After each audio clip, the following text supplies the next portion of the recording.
It's Monday night, and you know what that means. Jersey First TV proudly brings to you the latest edition of Real Talk. And yes, I am New Jersey's premier and now 10-time award-winning journalist. Top Latino is voted on by the Latino Spirit online magazine, along with the United States Latino Affairs Initiative. And certainly I'll continue to be the weapon of mass disruption in Garden State media, because my level of honesty, folks, now more than ever, is truly necessary in this era of journalistic deception. That's right, folks. It is the generational talent in Garden State media, the people's choice and the people's voice. Of course, the most handsome face that runs the place. It's Fernando Uribe. Happy Monday, ladies and gentlemen. This, the 11th of November, as we're continuing on with 2024. Election day is come and gone. And I got to tell you, I want to be serious on the show, and I want to be a little compassionate for all my friends on the left. And I certainly wanted to be sort of a gracious winner. But you know what? When you're dealing with insufferable feminists and cat ladies and all the woke fools and social justice clowns, why not give them a dose of their own medicine, folks? Again, what's good for the goose is good for the gander.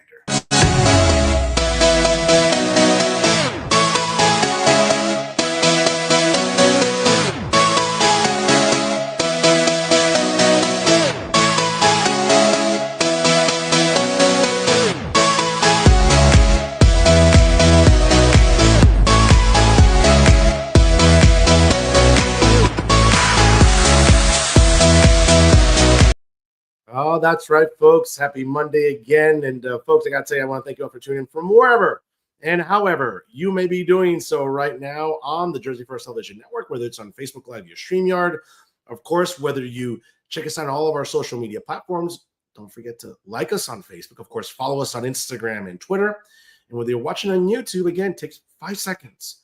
Like, comment, subscribe, and share tonight's episode and all the great content brought to you by the Jersey First Television Network, of course, on YouTube.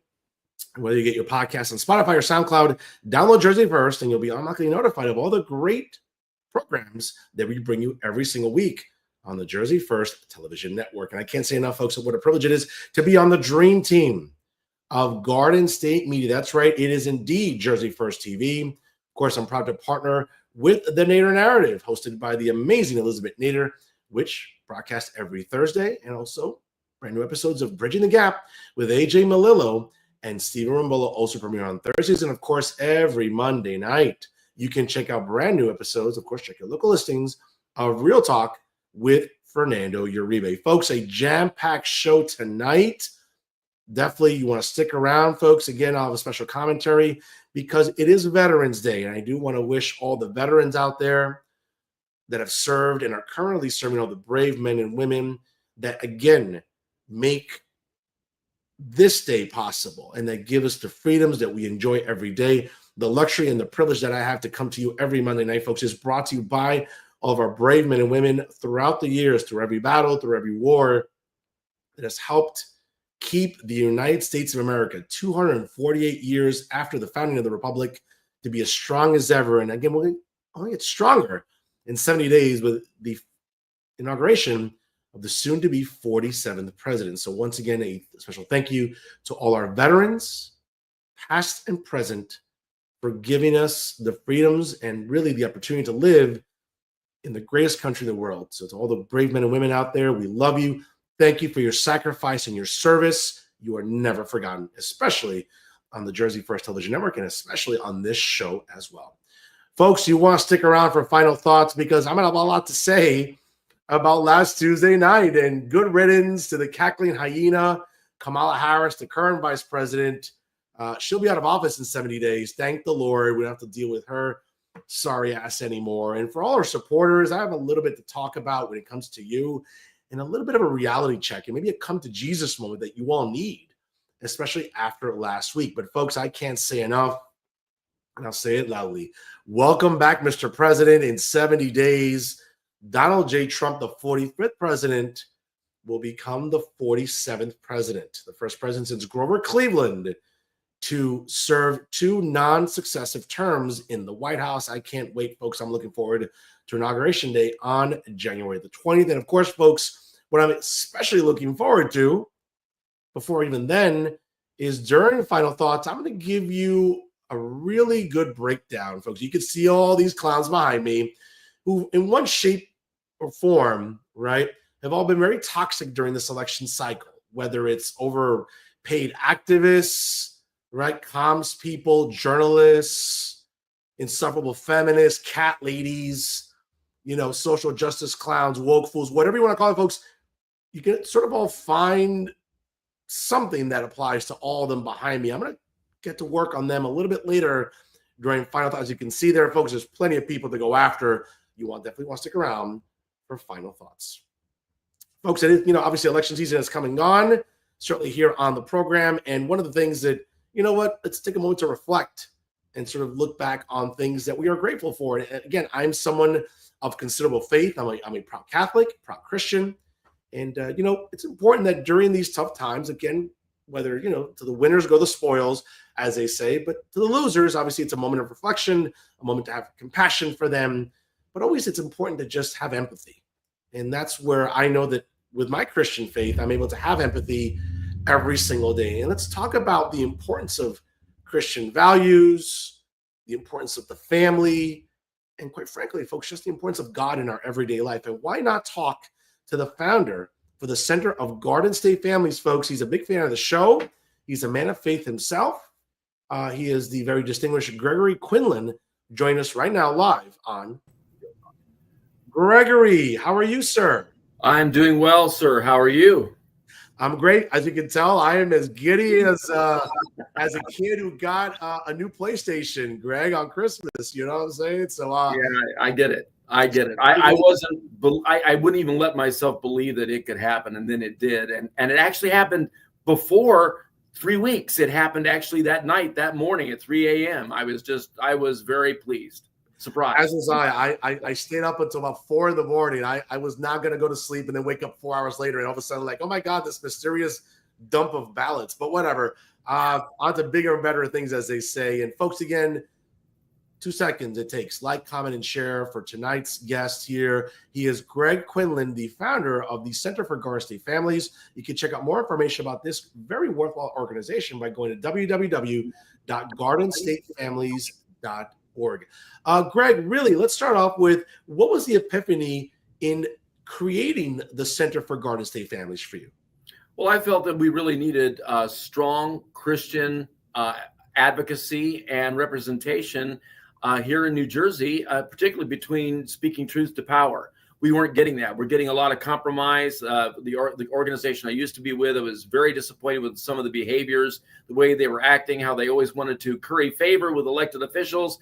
And I said, it's not, they should be a little bit uncomfortable with this. For example, Ronald Reagan said, it's not so much that they see the light, it's that they feel the heat. Well, they can't feel the heat if we don't tell them the truth. And that truth, as far as I'm concerned, comes from the Word of God, which is what we are based upon. And so many people want to deny that fact. They want to say that all of our founding fathers, all of them were deists, which is completely untrue. There was one true deist, and that would have been Benjamin Franklin, who was the one that said we all must go to prayer during one of the hottest debates in forming our country. So it felt very important that we would do that. So we are a Christian family advocacy organization located right here in New Jersey. We advocate for the family. We call it the natural family, faith and freedom. We have 5 areas of focus. One of those first ones is the First Amendment, which some people don't even understand that. If I could indulge myself here for a little bit for one little story. Back in 2013, after we were forced to have gay marriage by a judge, not by the vote of the people, but by a judge in the state of New Jersey, I was invited to Rutgers Law School in Newark. And it was one of those balanced Phil Donahue type panels. There were 9 of them and 3 of us. And the moderator was also with the other 9. So we were talking about, marriage and what it was about. And it was an interesting discussion. And then at the end of it, they had Q&A, and this girl comes up to the mic, identifies as a lesbian, looking right at me, and goes after me, screaming about my Bible. This is your Christianity. That's why you hold this position. Da, da, da, da, da. So I said, wait a minute, stop. I said, I wasn't introduced as a reverend, even though I have the title. I didn't quote a single Bible verse. I didn't even say I was a Christian. I said, so I don't know where you're coming from. So let me ask you a question. Have you read the First Amendment? And with great pride, she comes back and says, yes. I said, okay, great. Can you quote it? And crickets. And I said, let me ask you one more question. Tell me, what is the first freedom in the First Amendment? And she goes, freedom of speech. And I said, wrong. There are 45 words in the First Amendment, 45. There are 5 freedoms in the First Amendment, just 5. And the first freedom in the First Amendment has 16 words. More than 1/3 of the entire First Amendment is dedicated to that first of the 5 freedoms. And that first freedom is freedom of religion, not from it. And I hear so many people say, even TV news commentators, famous one, I've actually heard Tucker Carlson say this a couple times, freedom of speech is the first freedom, but it's not. It's not, never has been. It's freedom of religion. So why is it that James Madison, a very deliberate man in everything that he did, put freedom of religion as the first freedom in the First Amendment? And it's this. You see, you don't have freedom of speech without the freedom to believe. If you can't express what's in your heart, what your beliefs are, then you have no freedoms at all. Then we become to that despotic government that we were just trying to leave, that was forcing us to believe a certain way. So right. This is where we have so much ignorance in our culture and in the church. We need to start educating people about what the real foundations of the United States of America and New Jersey are. Well said there, Greg. Folks, if you're just joining us right now, it's 6:11 here on the East Coast. My guest tonight is the founder for the Center of Garden State Families. Again, you can check out their website at gardenstatefamilies.org. Their founder, Greg Quinlan, joins us here live on Real Talk. Folks, again, like, comment, and share, and let everyone know how much you enjoy Real Talk on the Jersey First Television Network. Greg, you have a very, very interesting sort of life story. Obviously, I know you've been really an advocate speaking out, I think, against certain indoctrination. I think that, listen, I'm really the only conservative journalist that has been standing up for parental rights, for example, has been standing up for families. I know you're more than welcome. And I've been really, I've been vilified. I've been called a homophobe, a transphobe. And it's really interesting. Again, as an academic, I'm very literal. So when I hear someone say, well, Uribe is a homophobe, I'm like, no, I'm not scared of gay people. Phobia, like, listen, you want to hear me be afraid of something? God forbid the Philadelphia Eagles win into the Super Bowl again. Like, I'm afraid of that. Okay, that's what I'm afraid of, because I can't stand Philadelphia or any of the teams in that cesspool of a city. That's what I'm afraid of. I mean, not like it doesn't give me paralyzing fear, but like that's what I'm afraid of. Okay, I'm not afraid of trans people. I'm not afraid of gay people. I'm not afraid of any of those things. But what bothers me, I think, is that if you voice an opinion that is contrary to whether the NJEA, and let's be honest, folks, if you just go on their website and look what happened last weekend in Atlantic City during their conference. There was some really vile curriculum being put out there, and membership dues for teachers, who I love teachers. I mean, it's one of the most noble professions out there, but membership dues for teachers statewide are going to like these ridiculous workshops of trying to indoctrinate our kids into not necessarily a lifestyle, but into sort of trying to, corrupt biology, to corrupt grammar, to corrupt language and linguistics. I mean, Greg, I don't know about you. I'm sick and tired of it. And I think last Tuesday, for example, I mean, I don't want to go off on a tangent about the election, but I think in a lot of parts of the country, you saw basically a repudiation of the fact of that wokeism and these far left principles and all these progressive, policy prescriptions are not resonating with everyday Americans. Absolutely true. And for the last 8 years here in New Jersey, wokeism is king. And that starts with what I call a murderous Murphy. And then, excuse me, but I call his wife anal sex Murphy. She is the one who put anal sex into the curriculum in New Jersey. She's the one that advocated for that for 5th grade. That's 8th grade, by the way. I'm sorry, and oral sex in 8th grade also. So these are the things that are happening. It's unbelievable what they have done. Now, the NJEA, I have a nickname for them. It's called the New Jersey Exploitation Association, because that's what they do. They exploit children. And so does the American Library Association, which is no friend of any parent or any child, because their theme is and they really sing it out here in New Jersey, is any material at any time, regardless of age. Did you hear that? Any material at any time, regardless of age. And both of these organizations, including the New Jersey School Board Association, this in education industrial complex, which is this layer after layer of organization after organization, group after group, union after union, that promotes the indoctrination of children while it separates and puts distance between that child and their parents. That the education is more important that they do it and parents not be known, not be told, including the way now we are treating the trans issue, which is a phenomenon that has exploded only within the last few years, only because we've been pushing it, inculcating it to children who have no business hearing about this developmental gender identity disorder. It is still a mental illness. No one is born trans. Nobody's born LGBTQIA-XYZ plus, because it's the absurdity of all of these identities. We need to get back to truth. We need to get back to basis. We need to get back to reality, which is biology and science, as you know, as a PhD. And it's interesting, though, Greg, when we talk about these issues, and what really bothers me is, again, this sort of pushback when it comes to Trenton. And to your point, I mean, the emperor and his attorney general, I think, have been very punitive against school districts when it comes to curriculum being adopted. In some cases, thankfully, a lot of school districts have pushed back against Trenton. They, obviously have revoked certain curriculum. They're empowering parents to withdraw their kids from certain curriculum. And let me just say it this way. Again, I remember when I was 5, 6 years old, okay? As a boy, I was interested about playing Little League, video games.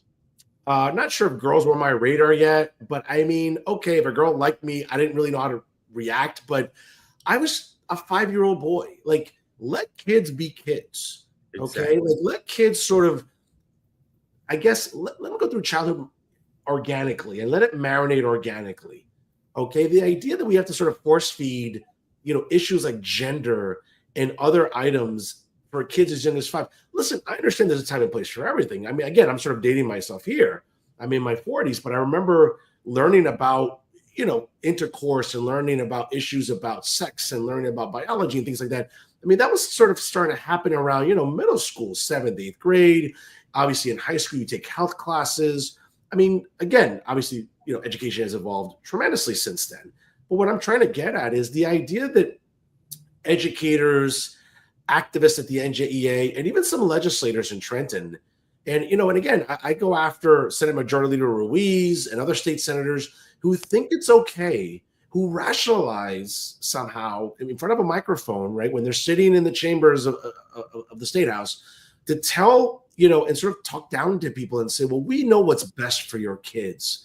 And that's insulting. I don't have any kids that I know of, but I can tell you that if I did, I would be like up in arms, pretty much. Who are these legislators to tell me what's good for my kids? And I see that with parents groups all the time, Moms for Liberty, the New Jersey Project, Wake Up New Jersey. They're leading the way when they're not being vilified by NJ.com and NJ Advanced Media with these ridiculous hit pieces. They're really the only barrier, though, Greg, that stands between Trenton and our kids. They are, and they have your organization as well. Your organization as well too. Oh, trust me, I know. I mean, Teresa Ruiz turned off my mic, back in 2016, 2017 on the trans issue, and then bragged about, well, she just had her daughter. I don't know what my daughter wants to be, but I'm not going to push her one way or the other. She can discover that on herself.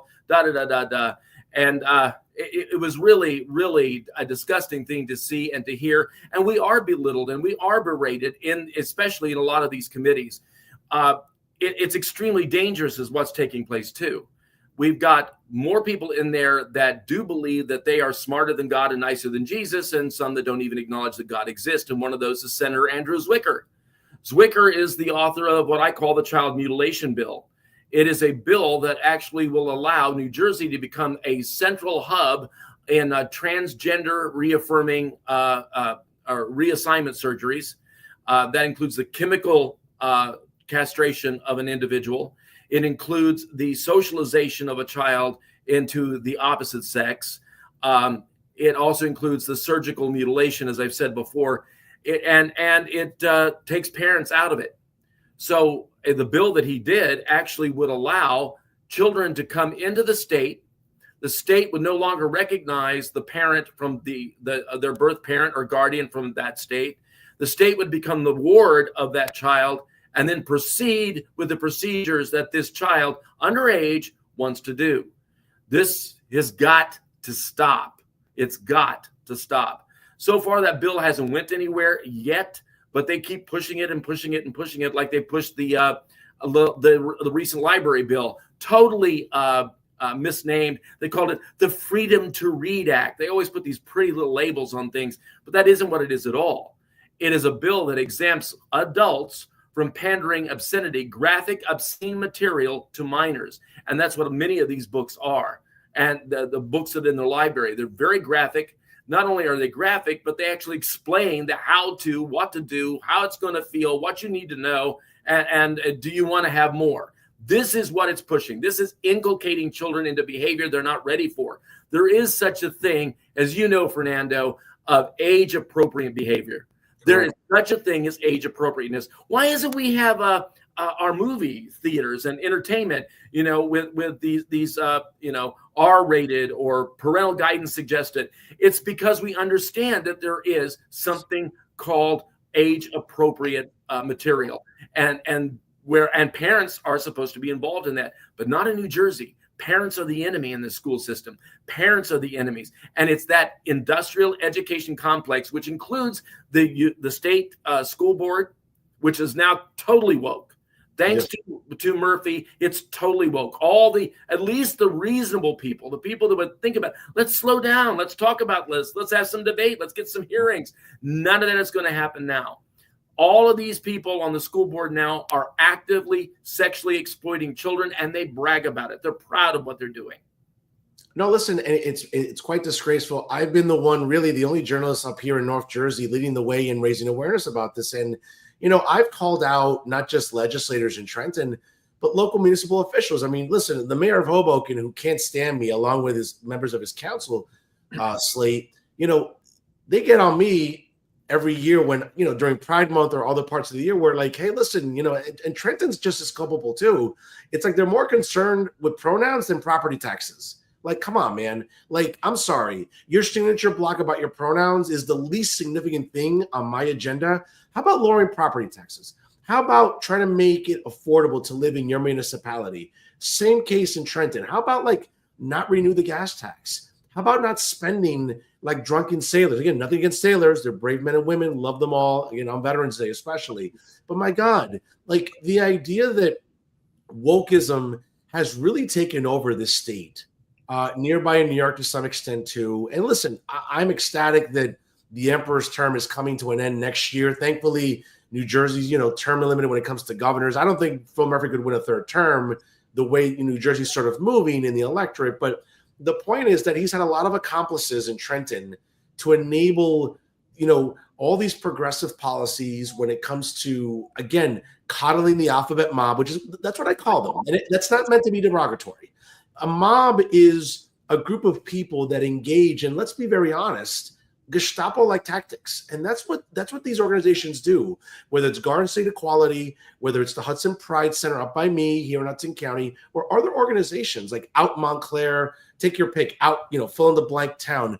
They have just gotten so punitive and so, I think, relentless in making sure that, hey, if you don't acquiesce to us, we're going to try to cancel you. And good luck, because you're not canceling me, folks. So spoiler alert. But they've gotten really good at being punitive against parents, against families. And again, if it's not for organizations like yours and others, again, Moms for Liberty, right, Wake Up New Jersey, the New Jersey Project. I mean, if it's not for you guys and girls, again, I feel like a sense of despair. Try to talk me out of this pessimism that I have. Well, first, let's take a look at this election, the election we just had. So, 46.3%, the last I saw, it went for Trump. They are tired of what's going on. They're tired of the woke agenda. They're tired of the expenses that it's happening to them. They're tired of their lives being micromanaged in every possible way, from the car you want to the toaster you want to use.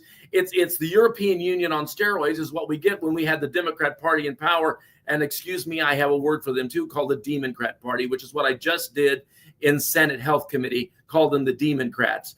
4 pieces of legislation for abortion. How many more things can you do here in this state to compete with California to be which one is the most abortion friendly and not abortion friendly? Unbelievable. Another $10 million to the organizations that supply and give abortions here in the state. It's absurd. They just cannot get enough of killing more black and brown babies, of destroying more lives in the womb, of actually what I call exploiting women as many times as they can, which is the same thing they're doing here with our children in the schools and through the laws that they continue to pass, layer after layer, policy after policy. And it has to stop. People have had enough. And this is what I want to tell everybody else too. You've had enough. You've proven it already. Don't stop here.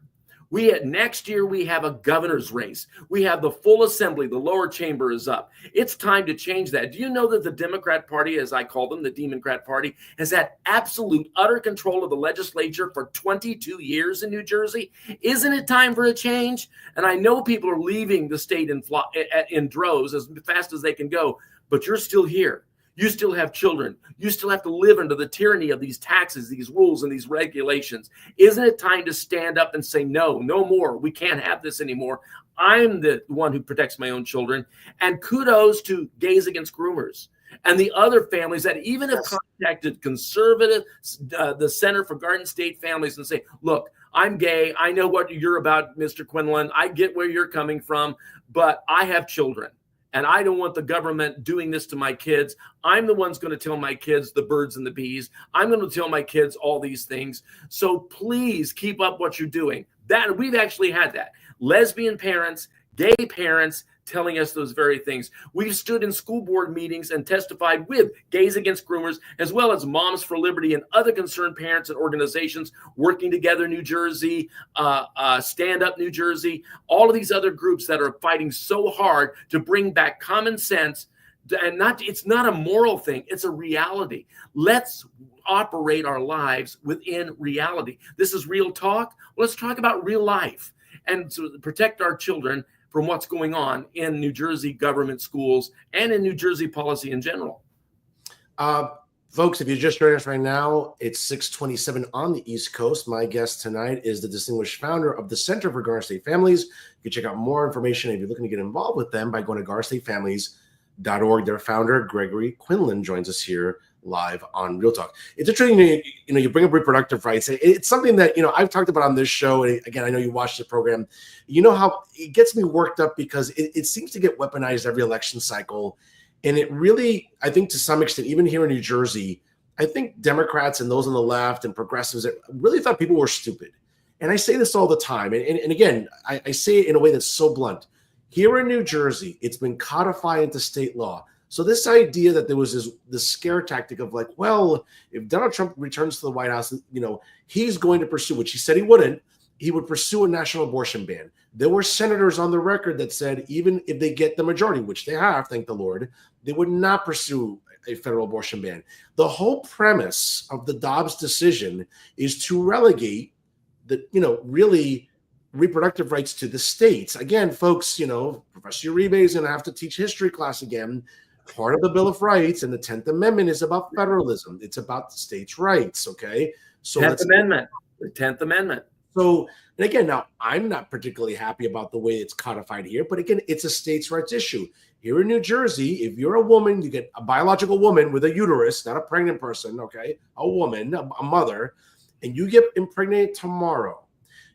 Unfortunately, you have up until 9 months in New Jersey to terminate that pregnancy.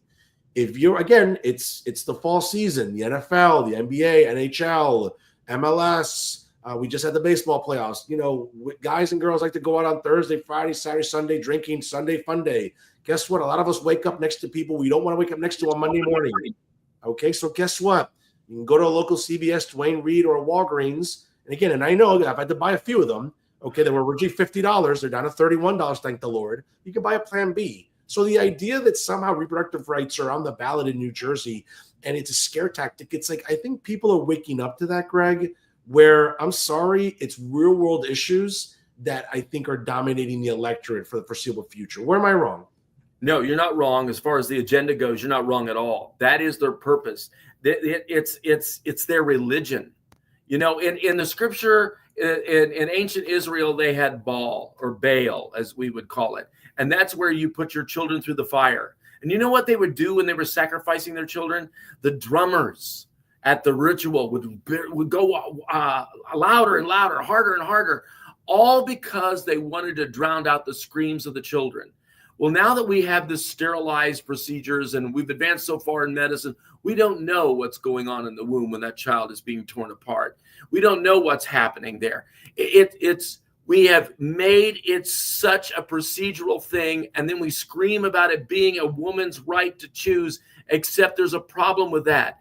The woman is involved, but so is another human being that is intrinsically separate.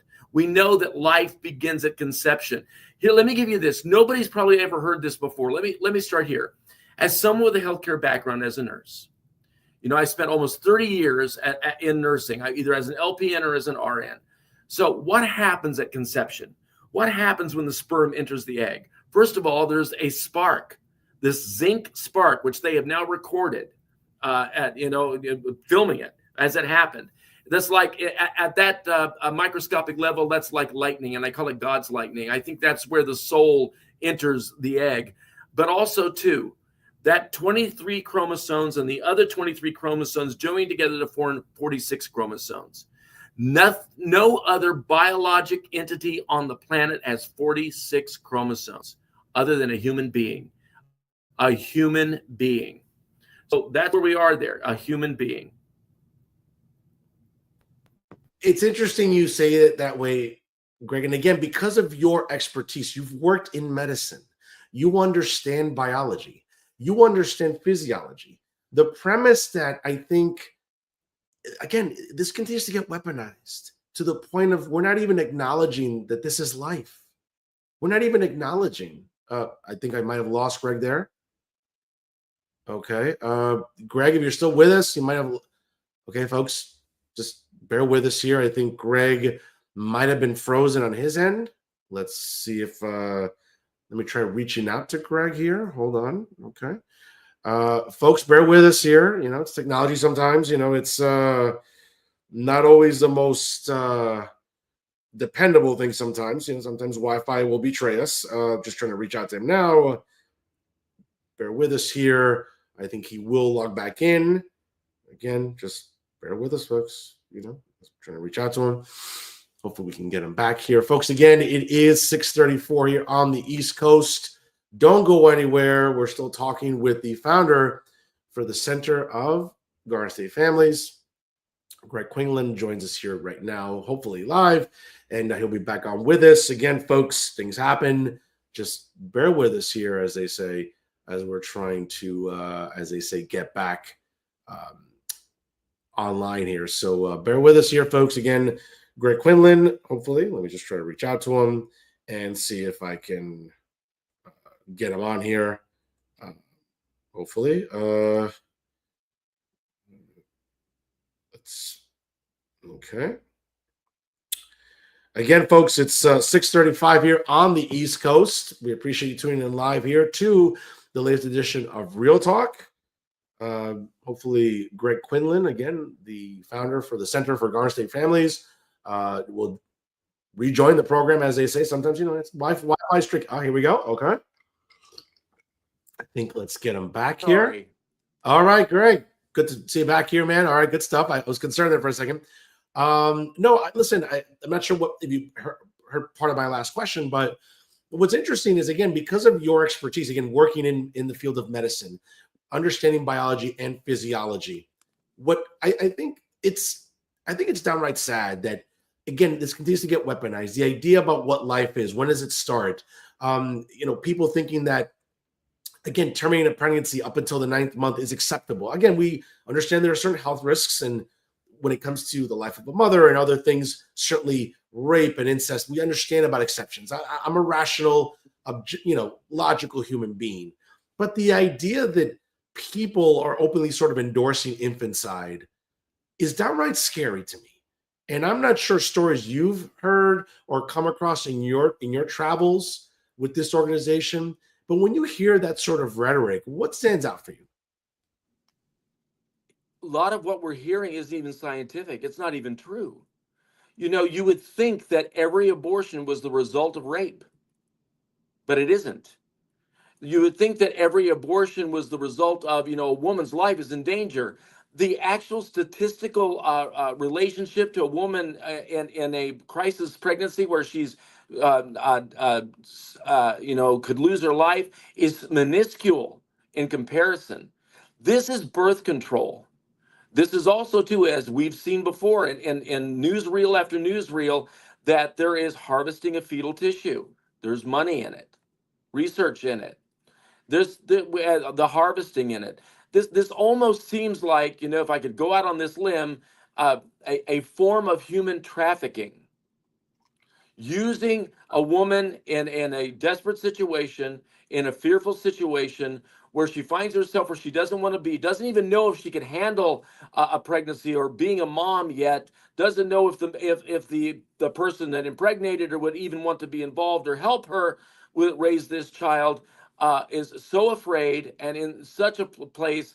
Then the only thing she thinks she can do is to kill that child, to end that child's life. And then she's never free of that. So many post-abortive women I have met over the years. I'm an old man. I'm 66 years old. Yay, Medicare. There's so many of them have had so many regrets because they've had an abortion. This is why it is so important, everyone. This is why we really must have the facts. And what we are doing is we're reacting on emotions, not on facts, not on science.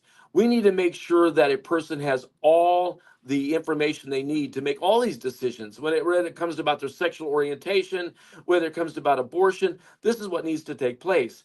There is a weaponization of our government under the Democrat Party to make sure that you don't get all the facts. Let's take a look at what's happening with the pregnancy care centers in New Jersey.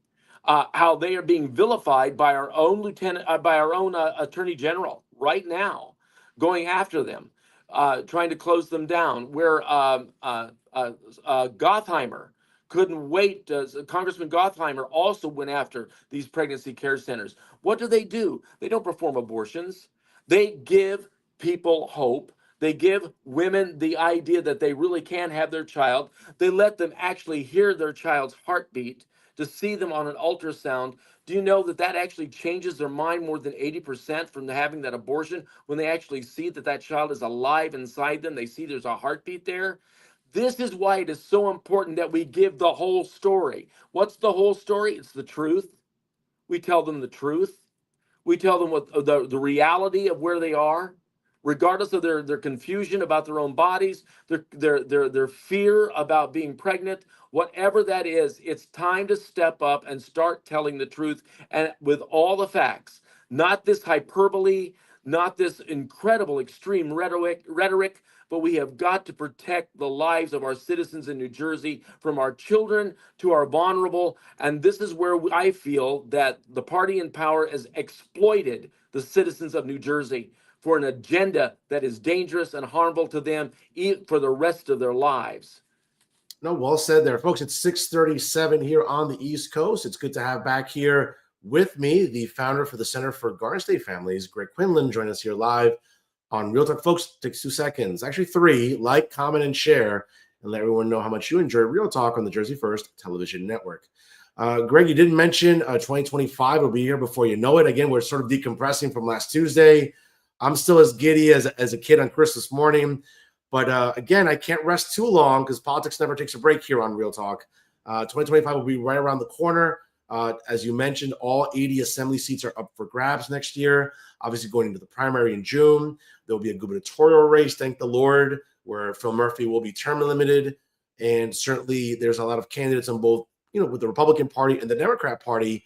And I think what we saw last Tuesday, whether some people on the left want to admit it or not, it's a bit of a mandate about focusing on real world issues. And I've said this, and I'll be talking about more about it during final thoughts later on today. But again, it's like, I think everyday Americans, we saw the exit polls, we saw women under 30, men under 30 came out strongly for the 45th president. Hispanics like myself, around a margin of 47% decided to vote for a better economic policies, more common sense in Washington, obviously not funding additional wars, more, again, focusing on, instead of focusing on pronouns, public safety. And I think that message was heard loud and clear. Here in New Jersey, it's going to be very interesting. I think if you looked at the data, as I did, you saw parts of New Jersey are very red. Yes, like California, right? I mean, if you look at that state map as well, here in New Jersey, and again, for all you history fans like myself, going back to 1988 was the last time that a Republican candidate won the state's 14 electoral votes. Donald Trump came within 5 points of beating Kamala Harris in New Jersey. And the reason for that was, number one, Kamala Harris is a atrocious candidate. Number two, she's part of an administration that was making our lives more expensive, was suffocating us with wokeism at every level, where, let's be honest, it's like they're more concerned with making sure, again, nothing against lesbians, but making sure there's a lesbian in every cabinet position in Washington, or there's a trans person here, or, again, acquiescing to far left policies, leaving the border open. These are all things that I think people fought back against. And it's not just, as a conservative and as a Republican, sure, yes, there was always the concern, Trump might win the Electoral College, but if he doesn't win the popular vote, the country will still be divided. No, there was a mandate by 74 million Americans to have him win the popular vote and say, this country in the last 4 years was an outright disaster. Again, back in 2020, Joe Biden supposedly promised us being competent and returning us to normalcy. We didn't get any of that in the last 4 years. And I think people were tired of, we have to make sure that someone's signature block has their pronouns. No one, again, and this is my show, so I can say this, it's bullshit. No one cares about that stuff. We want to pay our groceries. We want to fill our gas tanks. And I hate to tell people, when you're going to the keypad to pay for your groceries or your gas, it tells you either pick cash, debit, or your credit card.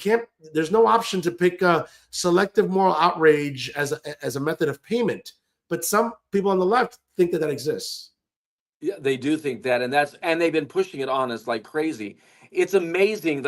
As I said originally, 46.3%, I think it was, went for Trump in New Jersey. So many New Jersey voters have given up on New Jersey, and some of us like me are stuck here. Where I don't have the means to leave. Okay, I'm not a millionaire. I drive a Subaru and I rent an apartment, so I'm not making a lot of money. So in our small nonprofit here in New Jersey, who has still survived here, going on almost 9 years now, we cannot let ourselves be discouraged when we've come this close, and we can see that there are enough people in New Jersey. If they get involved enough, we can change what's taking place here. The Democrat Party, the Democrat Party as I call it, and I've said that publicly and I say it again now, has been in absolute control of the New Jersey legislature for the last 22 years. Enough.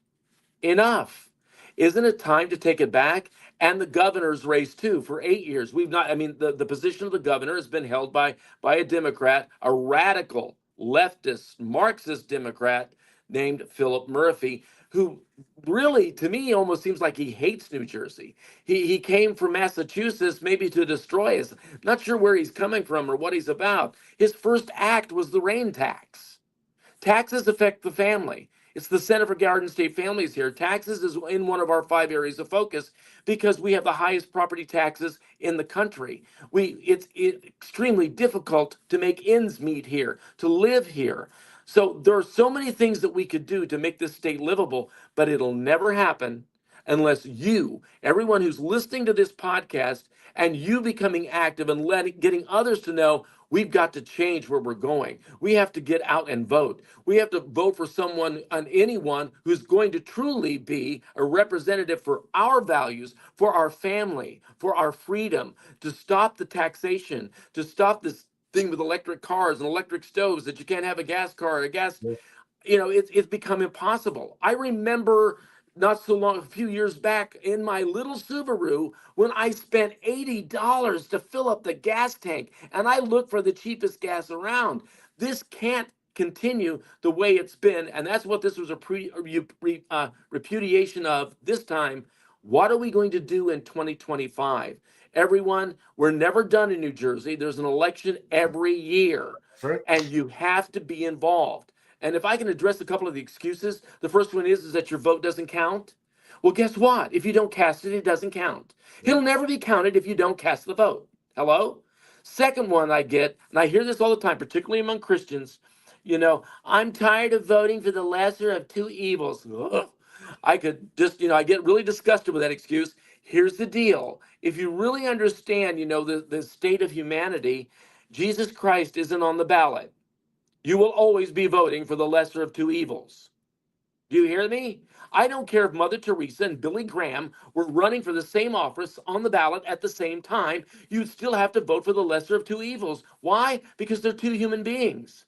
You still have to get out and vote and do the best you can to determine who that person is. Besides, we know what the outcome of that would be, right? All the Catholics would vote for Mother Teresa and all the Protestants would vote for Brother Billy. So we know how that would work.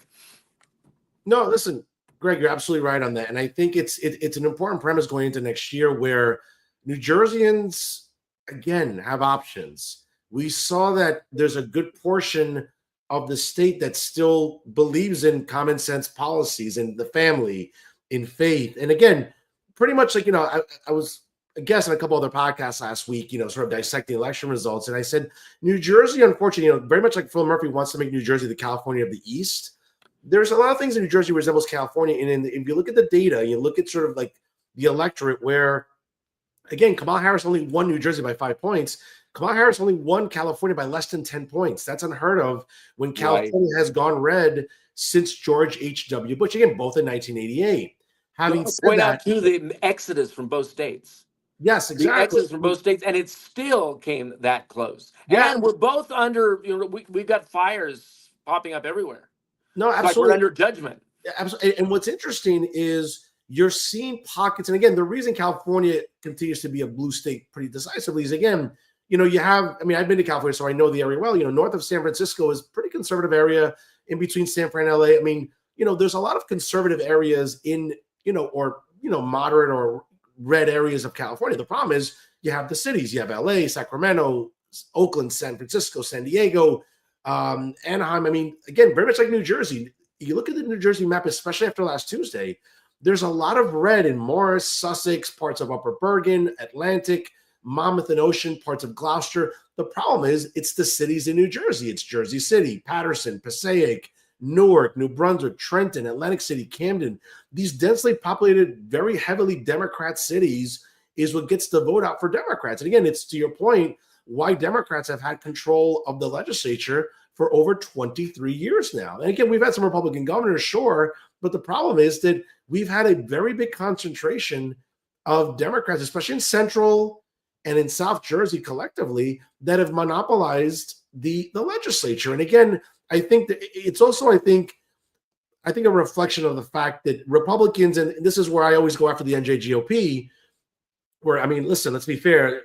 Nobody in the NJGOP, I know Bob Hugan, the chair, wants to take credit for last Tuesday. I'm sorry. Let's live in reality here. That's not the case. No. I think this is a perfect opportunity for grassroots organizations like yours, like the New Jersey Project, like Wake Up New Jersey, like Moms for Liberty, Gays Against Groomers, and others to really mobilize and get good candidates on the ballot. Not just about keeping certain, assemblymen and assemblywomen, there, but it's about trying to pick off other districts where, let's be honest, it's possible, especially in a state where we have the highest property taxes in the country, a gas tax that continues to increase almost every other year.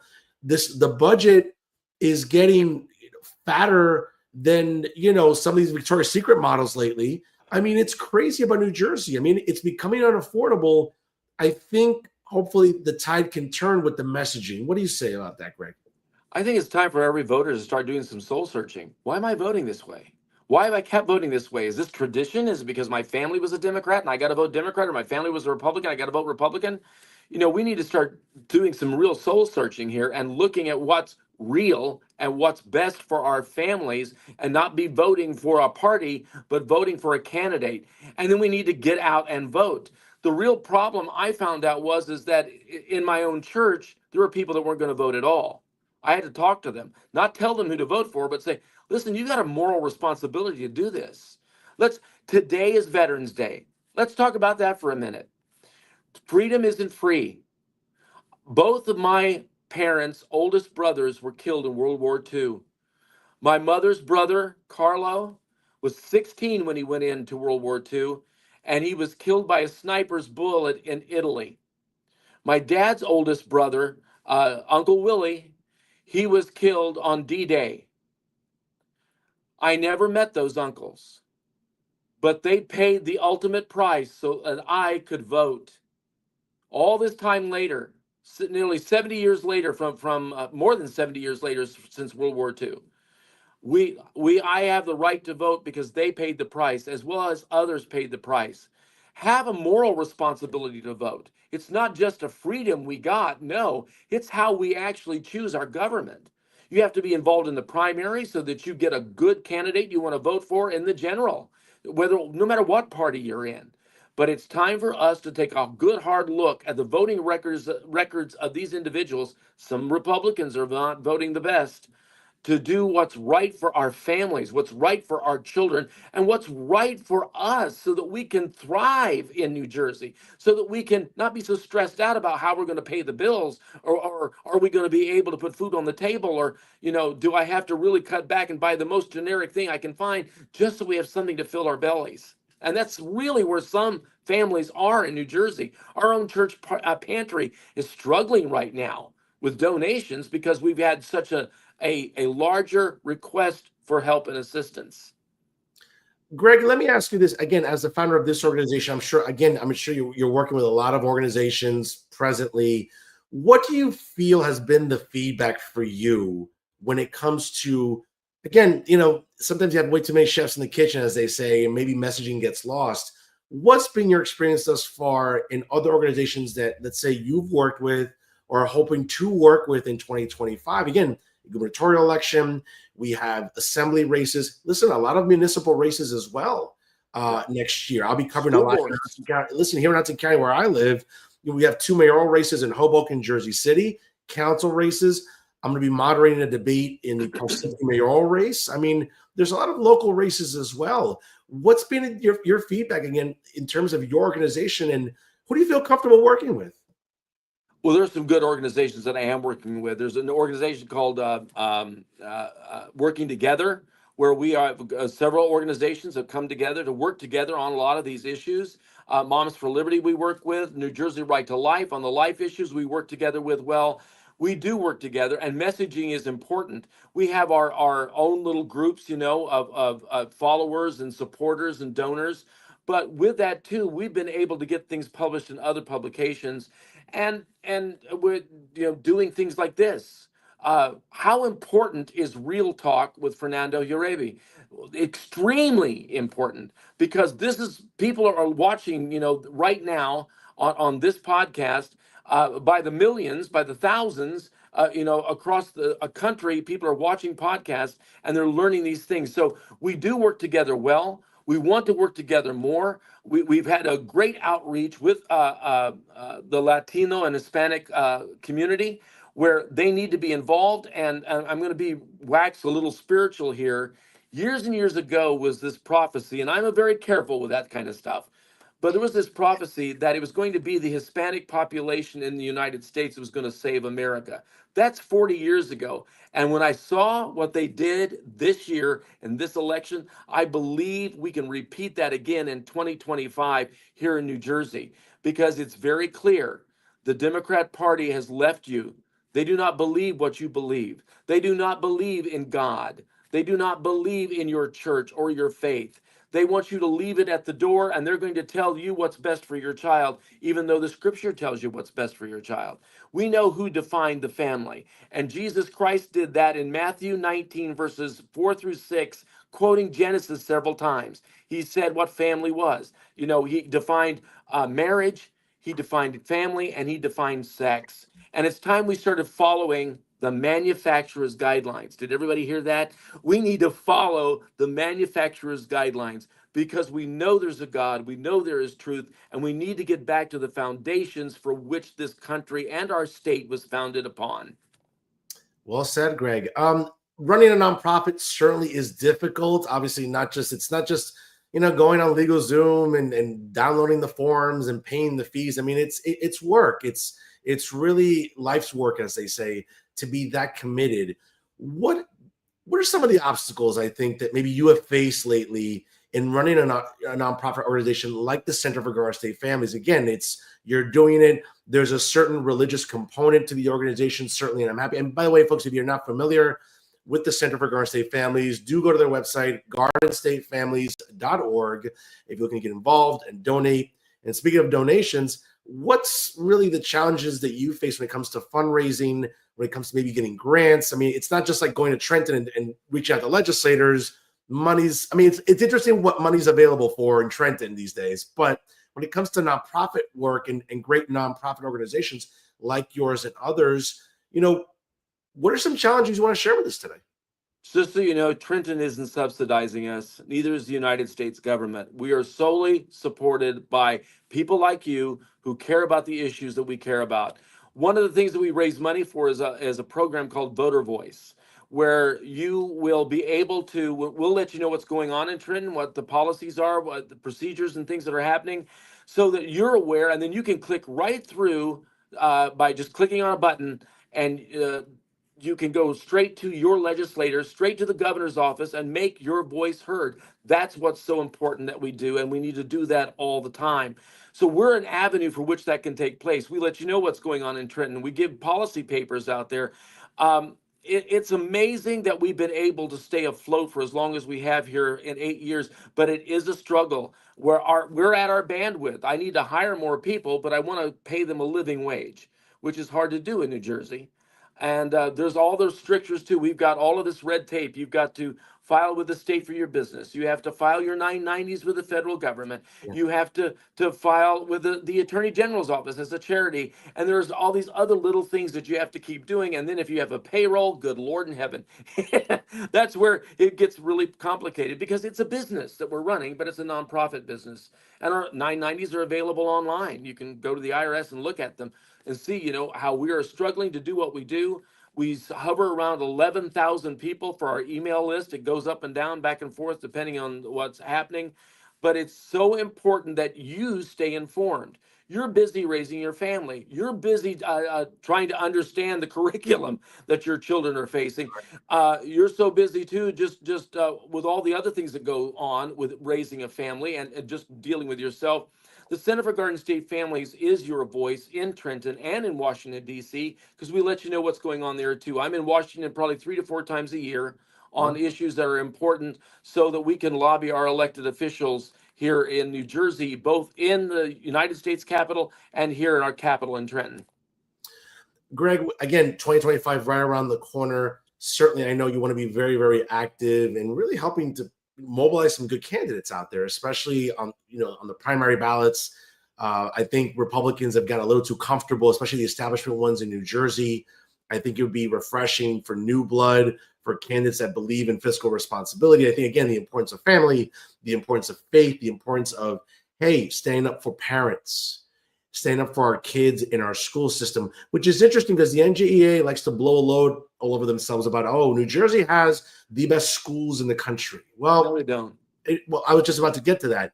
And it's interesting how they've weaponized that to sort of justify, in their eyes, the curriculum that we're pushing and the curriculum that we're trying to motivate school districts to adopt isn't really, I don't think it's commensurate with the fact that, yes, we, obviously we have the highest property taxes in the country. Yes, our schools are pretty well funded for the most part. There are some districts maybe that don't get the funding they need, but that's another conversation. But the premise that again, let's go back to the NJEA. This past weekend in Atlantic City was their annual convention. I'm sure a lot of them were bitching and moaning and crying about what happened last Tuesday, but it didn't stop them. And again, they're not even hiding it. You can go on their website and their social media and look at some of these workshops, these drag queens, these mentally ill people, trans people, whatever. I'll say whatever. It's my show. But the reality is that it's not a healthy environment. And to subject teachers, and subsequently some of these teachers are going to subject kids to really, I think, reckless, very toxic content, I think is something that parental rights groups and candidates next year can really take it to heart and say, hey, elect me to the legislature, because maybe we can have some checks and balances here in Trenton, and especially to hold the Department of Education accountable. Is that fair to say? Oh, that's very fair to say, and say more. Now, we're a C3, so we don't endorse candidates. We don't actually work directly with candidates. We work with policymakers, and we also talk about policy and legislation we'd like to see, introduced. But we have a PAC, so I'm going to put on my hat now for the New Jersey for Conservative Majority, which is a state PAC. So we do get involved in that way, and we track, what the votes are in Trenton, so that you're aware of what's taking place there too. But one of the things we do, and did very successfully this year, was voter registration drives, which you can do right inside your church. The pastor can say that straight from the pulpit, and that's what needs to happen. If you're not registered to vote, you need to register to vote. And you need to know what these candidates stand for. And there are so many ways to find out. School board races are extremely important. Yes. Extremely important. Yeah. The idea of local control is in the Constitution of the United States. And there's no more principle of local control or reality of local control than your local school board races and your local school boards. We as a big umbrella, a whole bunch of organizations have been instrumental in making sure that many school boards have flipped now to pro-parent school boards. And when you're looking at trying to find out who to vote for, all you have to do is ask us. We'll show you where to find the information. Won't tell you who to vote for, but we help you find the information that you need to be an informed voter. Secondly, and most importantly, is this, that you do vote. You have to vote. Nothing's going to change until you vote. And you need to get everyone else you know to vote and educate them on how to vote. This has got to stop, as we've been saying all along. The extremism, the toxic curriculum in the schools that sexually and mentally and emotionally exploit your children has to end, and it will only end with you. Folks, I think Greg said it best here. Before I let you go, though, Greg, again, it's been a great conversation. Folks, it's 7 o'clock here, right on the dot on the East Coast. And again, when you're having great conversations here on Real Talk with Fernando Uribe on the Jersey First Television Network, time does indeed fly. It did fly tonight here with my guest. Again, he is the founder of the Center for Garden State Families, Greg Quinlan, joining us here tonight. Greg, before I let you go, man, again, I just want to say it's been a privilege to talk with you. I know I've had the privilege of meeting you. Obviously, this is how we were able to connect with some events, and I really, again, commend you for God's work, which is what you're doing. You're doing God's work, and I really appreciate that, and I really do commend you. It's not easy. I know you have faced some considerable scrutiny and scorn throughout your life, and I certainly commend you for the character and integrity that you've demonstrated. And again, what you're doing is really, I think, so inspirational, because you're motivating individuals to, again, reassess a value on the importance of family and faith and freedom, which I think in New Jersey, it seems to be dying out. Like I don't know, like my old Sega Genesis console. It's one of those things where, and it's sad and it's really tragic. And again, when I talk to individuals like yourself, and certainly the leaders of nonprofits that are doing good work, not left-wing woke nonsense, not trying to embellish language, not trying to manipulate biology, but like good Christian values that, again, emphasize the importance of the family. Again, the nuclear family. I think now more than, what have we learned in the last 10 years, folks? Whether it's the rise of BLM, where in their very charter, they talk about disintegrating the nuclear family. Correct. And other left-wing organizations don't care about the family. It's always refreshing to see organizations like yours, though, Greg, put such an emphasis on it and say, hey, listen, we can get back to these days where the family is important, where being able to put a level of importance on the family isn't to shun at or look down upon, but it's to admire. It's to look at gracefully and say, hey, let's get back to that. So I want to, again, I want to thank you for your time. You're a gentleman to come on here. I appreciate it. And I'll give you the last word here on Real Talk. Well, thank you very much, first of all, for everything that you're doing here, Fernando. I appreciate it so much. And this is a venue that needs to, and you're doing such a great job with it. I just have to say, we're here to defend faith, freedom, and the natural family. And that's what we have to do, is defend the family. Don't give up on your family. Don't give up on the state. We can change it. We can move it in the right direction. And that direction is to have strong, natural family, nuclear family, so that we can raise our children in freedom without the hostility of an agenda that is actually destroying our children and our families. So please, and if you can, join the Center for Garden State Families. Just go in, sign up, and get on our list. Yes, folks, again, it's gardenstatefamilies.org. Are there any events coming up in the new year we should be made aware of, Greg? Not yet. We're going to be holding pastors' events every month coming up in the new year. Oh, one thing I can announce it here on this program. We are starting a petition for absolute school choice in New Jersey. What does that mean? It's just to let the legislators know, and what a time in 2025 to let the candidates know that we want parental rights and our parents to choose the schools that our children go to. It's not just about the zip code. It's about where our kids go. The money should follow the child. Shouldn't go into the pockets of the NJEA or any other organization. It needs to be, that's our tax money. These are our children. We want to direct our children with their education and to make sure they're getting the education they need to thrive as an adult, not to be indoctrinated with some sort of crazy religion. That's what all this is. All this wokeism is nothing more than a religion.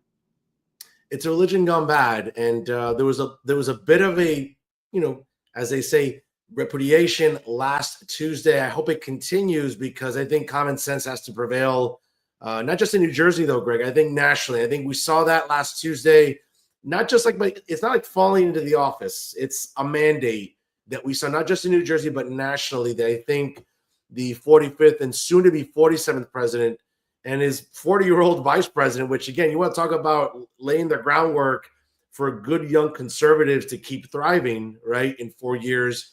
I think the former president, soon to be 47th president, I think made a great choice there. Folks, again, do visit gardenstatefamilies.org if you're looking to get involved, donate money and or your time to this great worthwhile organization. Folks, their founder, Greg Quinlan, joins us here tonight. Greg, God bless you, man. And certainly if I don't talk to you, if I don't see you, let's say at the League of Municipalities, or talk to you before any events, I want to wish you and your family a very happy and festive Thanksgiving. I want to wish you and your family a very Merry Christmas. Thank you. As they say, Jesus is the reason for the season. Happy Festivus. Happy Hanukkah to any members in your organization that celebrate Hanukkah, of course. And again, God bless you, man. Keep up the good work. And once again, thank you for supporting and believing in Real Talk with the Jersey First Television Network. Greg, God bless you. Have a great night. God bless you. Thank you. Thank you, sir. Have a good night. Night. Folks, good stuff there. Greg Quinlan, once again, the founder for the Center for Garden State Families. You can check out their website once again. If you're looking to get involved, do so. gardenstatefamilies.org, a great organization. And I'm not just saying because he comes on the show. I advocate for a lot of organizations that don't always come on the show.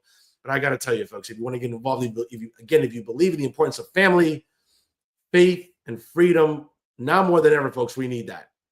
What have we learned in the last 4 years? There's been no emphasis on it whatsoever. But folks, we're getting back to normalcy in 70 days with the inauguration of this 47th president. So I'm looking forward to that.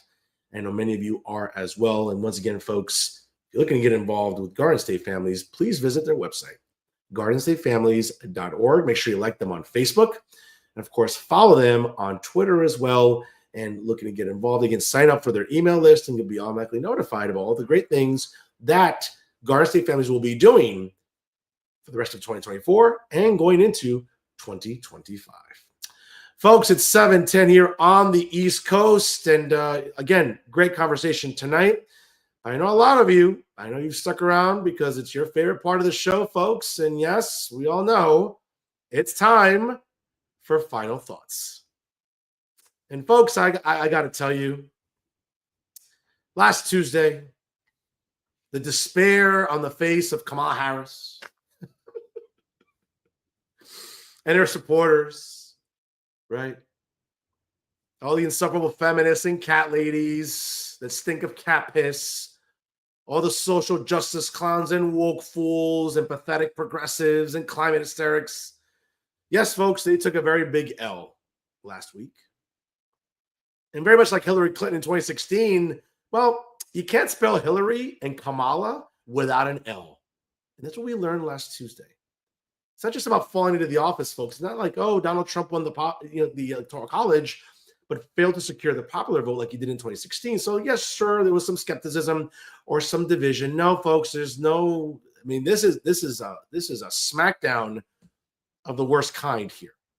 Okay, I mean, winning 31 states to Kamala Harris's 20 states and winning the popular vote pretty convincingly. That's what we saw last Tuesday night into Wednesday morning. All right. And thankfully, again, we're not going to have to see Kamala Harris anymore. And I cannot tell you what a pleasure it is to welcome back the 45th president and, of course, the soon-to-be 47th.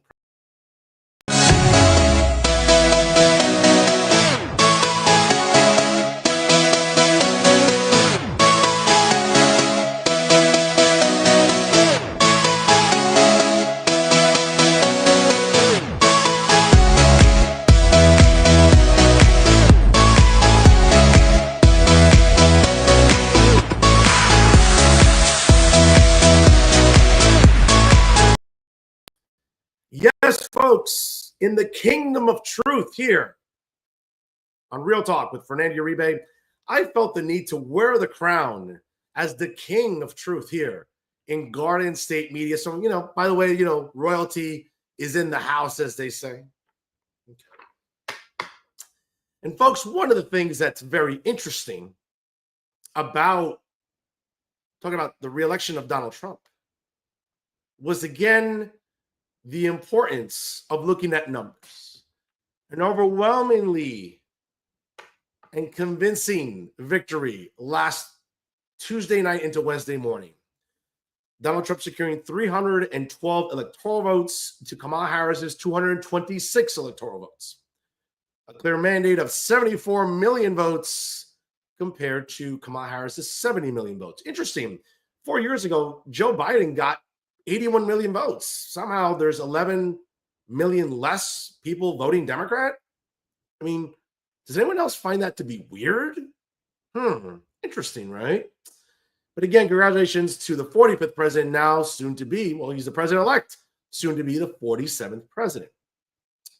But I wanted to wear this crown and brag a little bit because, again, folks, in the kingdom of truth and integrity here in the Uribe kingdom, I think it's important to sort of talk about how enjoyable it was to see the despair of so many on the left last week. And let's look at some numbers, folks. As you can see there, plenty of demographics decide to vote for Donald Trump. 47% of Hispanic voters, over 20% of Black voters, a large portion of voters under 30, both men and women, saw their inability to maybe buy a home after graduation, whether it be from undergrad or grad school, working right now where their take-home pay is less. Folks, it was a clear backlash to the last 4 years of Joe Biden and his vice president, who was in office. And for a woman that raised over $1 billion and now is $20 million in debt, somehow we're supposed to believe that Kamala Harris was going to somehow fix the economy on day one? Who are you kidding? Please. Let's get real. Okay. And what's interesting is when you see numbers like this, when you see a clear whooping like this, folks, it kind of makes us take a moment and remind us that for the last 4 years, especially in New Jersey, what we've had is a very toxic climate of journalists, activists, do-nothing government employees that have tried to make you believe that somehow conservatives like myself and others, that we are everything that's wrong with New Jersey and the country. No, folks, that was not the case last week. So to the victor go the spoils, and let me keep wearing this crown as the king of truth here in New Jersey. Okay. Let's get to the nitty-gritty here. But you know what? Since I don't know, it was a really good song. Let's kind of enjoy it again.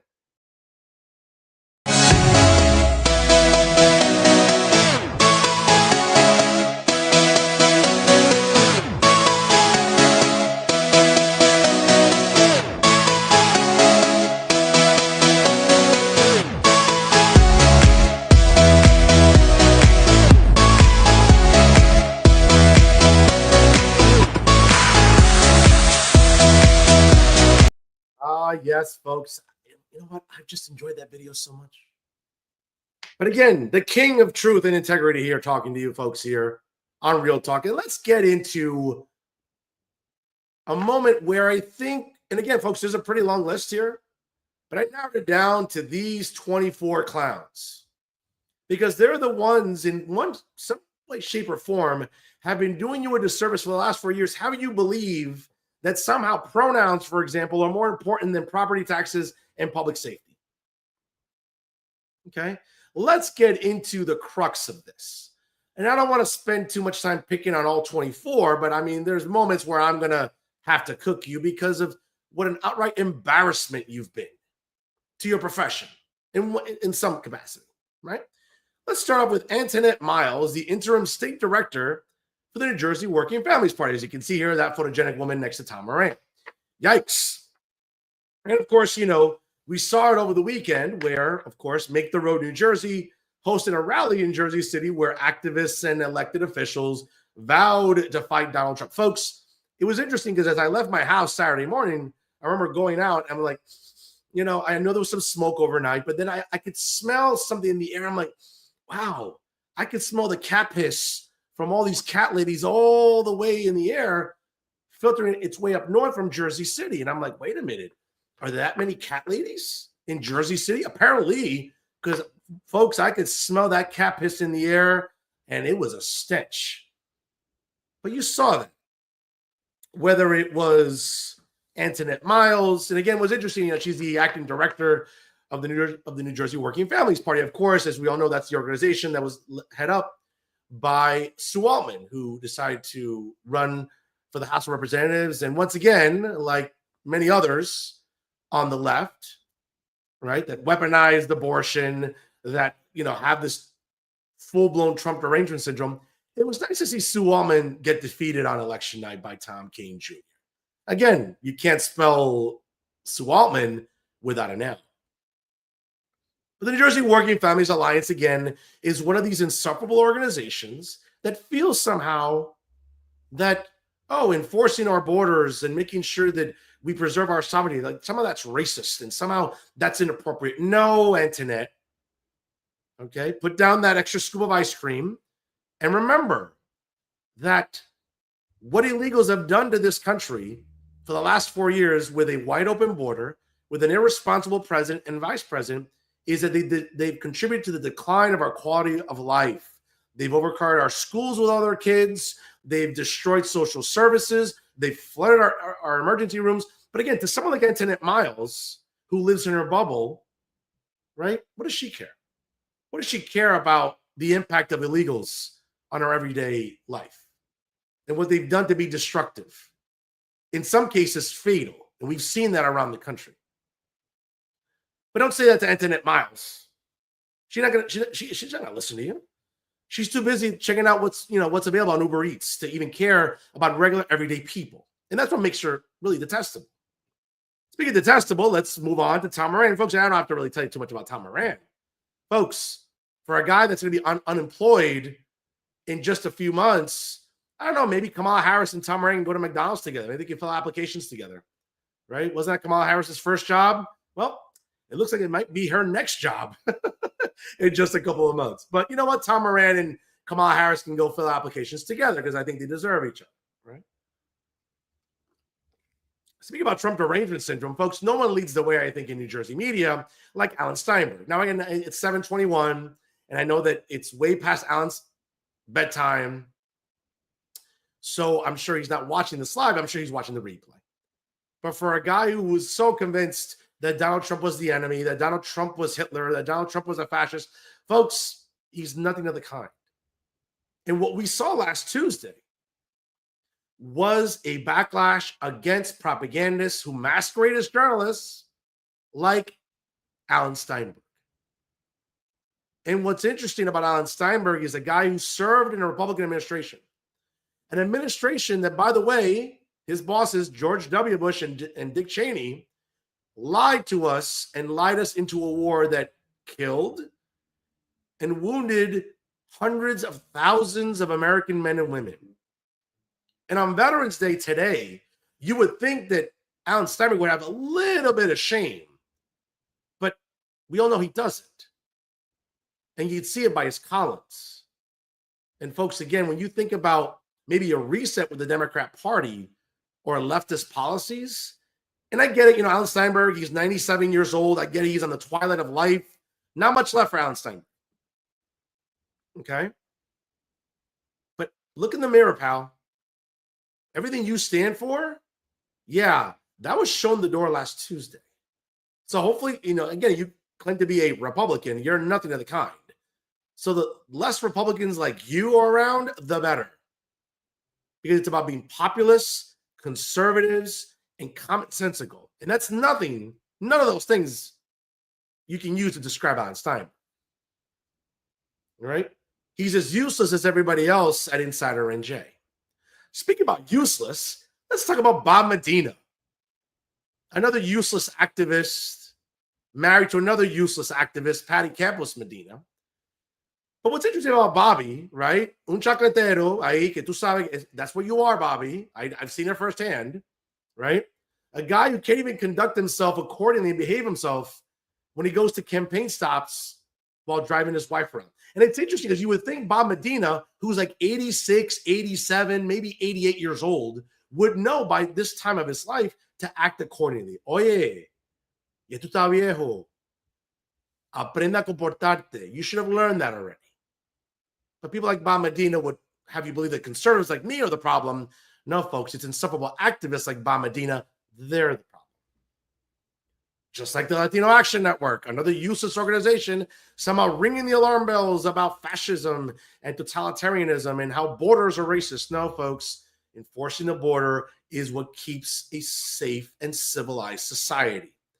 Now, of course, the Latino Action Network wouldn't know about that because, again, that would require them, just like everyone I've named, to have integrity and not bloviate and not, again, to have at least some essence of intelligence here, or at least having some sort of value system, which we all know these people don't. Speaking of not having a value system, folks, let's talk about Micah Rasmussen, the director of the Rebovich Institute at Rider University. Okay, here's a guy, folks, if you don't believe me, check out the Rebovich Institute and their Twitter. This is a guy who loves to invite vanilla candidates to campus. Case in point, I believe he's inviting John Bramnick to Rider University soon. Folks, can you imagine two more vanilla human beings sitting on stage talking about politics? Okay. Someone like John Bramnick and Micah Rasmussen, what they remind me of, and more Micah too, Micah Rasmussen reminds me of that typical guy who married the first piece of pussy he ever had in the history of pussy. And he ended up marrying that because, let's be honest, his choices are pretty limited. And now what we've seen with Micah Rasmussen, never mind the fact that he can't dress. I mean, I don't know who color coordinates his outfits for television? Is it like Stevie Wonder? But what makes Micah Rasmussen insufferable is somehow he wants you to believe that the Reykjavik Institute of Politics at Rider University is somehow this nonpartisan think tank. They're far from it. Because essentially, what Micah Rasmussen does is he decides to use the Reykjavik Institute's Twitter for his own amusement, to convey and espouse the usual left-wing nonsense that Micah Rasmussen believes in. And I get it that when it comes to wokeism and social justice nonsense and all the other progressive policies that, again, he blow loads in his pants. Again, that's a bad visual. I mean, nobody wants to visualize, Micah Rasmussen blowing a load on anybody. Okay. But this is the type of political scientist, academic, very much like these activists and so-called journalists that somehow think that they know more than you do. See, folks, again, Micah Rasmussen reminds you very easily that a lot of people are book smart, but you're not life smart. And I get it that, you know what, common everyday issues may not matter to you. If you're making over $100,000 a year sitting on your ass at Rider University, okay, where the most difficult part of your day is, what are they serving at the food court at the student center? Real world issues don't affect Micah Rasmussen. So as New Jerseyans or regular everyday Americans, we're struggling to think, hey, how do I afford groceries? How do I afford my car payment? How do I afford my wireless bill?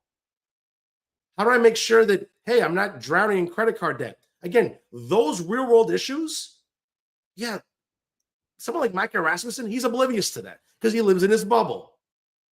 It must be nice to earn over $100,000 a year sitting on your ass, bloviating like you do. And let's be fair, too, about Micah Rasmussen, okay? The only way you ever get ratings, Micah, is going on other people's coattails. Because we all know if you did a show by yourself, first of all, it'd be the most boring thing in the world, let's be honest, but it would also be intellectually dishonest. And that's what we've come to learn about good old Micah. Micah, do me a favor. Take this time to reflect, not just on your wardrobe selections, because they're atrocious, but take time to reflect on your political viewpoints as well, because as we've all seen, they're pretty atrocious as well. Speaking about atrocious, okay, and intellectually bankrupt folks, let's talk about other people earning over $100,000 a year, and again, just disconnected from everyday realities, whether it's Sally Clanany from Make the Road, New Jersey, okay, another executive director, again, another virtue signaler, okay, who, again, normal everyday things don't affect her. So it's nice of her to sort of virtue signal and pontificate about, oh my God, how bad the United States will get if Donald Trump gets reelected. No, folks, what we've been living under for the last 4 years is evidence enough. But very much like Sarah Clanany, again, all these activists or these do-nothing government employees, speaking about do-nothing government employees, how about Maria Rodriguez-Gregg? How about that one? How about a woman, hyper-hysteric, we all know, earning over $100,000 a year to pretty much sit on her ass at Woke State University in Montclair? And what exactly is she doing there other than, I don't know, supporting vile human beings like Jay Lassiter? More on Jay in a minute. Okay. Who claims that she was a Republican. Okay, whenever she was a Republican, those days are over. The woke nonsense that Maria subscribes to, folks, it's as clear as day on her Twitter. I don't know because she's blocked me because, again, she can't really take the heat when people call her out on nonsense, which is what she champions. Okay? But again, speaking about other people who champion nonsense, about Lara Bustamante, apparently the field director for the Andy Kim campaign, and of course, she's worked on other campaigns as well. Well, let's talk about Lara Bustamante.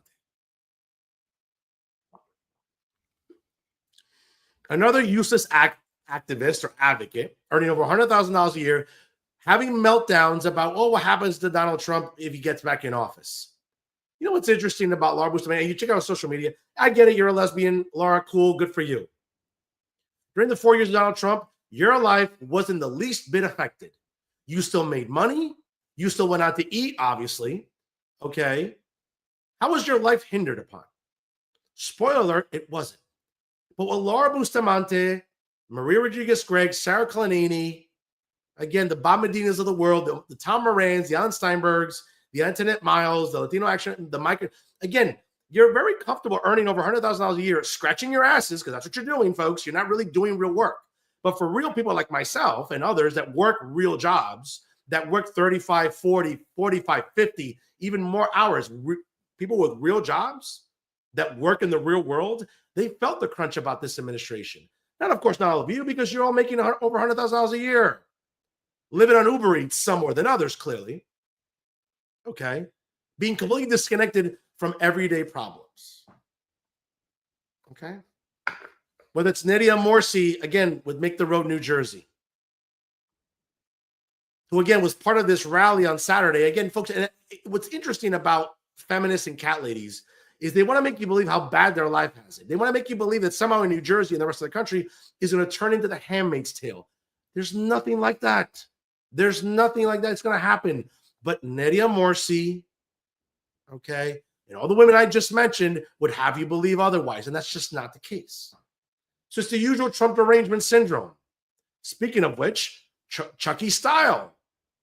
Chucky, who again writes for the Bergen Record and writes for NorthJersey.com, another Trump derangement syndrome sycophant, would have you believe that the end of democracy is coming. No, Chucky, what's coming to an end, hopefully, is your garbage news site, because just like the Star Ledger and the Jersey Journal, you don't serve a purpose either. Speaking about not serving a purpose, folks, leading the way is probably the leading cat lady, and that's Amy Torres, the executive director of the New Jersey Alliance for Immigrant Justice. Folks, just imagine, this woman's married. Imagine coming home to this. Imagine coming home to Amy Torres. Folks, if that's not going to, for her husband, if that doesn't drive you to drink and drink yourself to sleep, I don't know what does. Another insufferable virtue singer who's never had a real job in her life, let's be honest. Okay.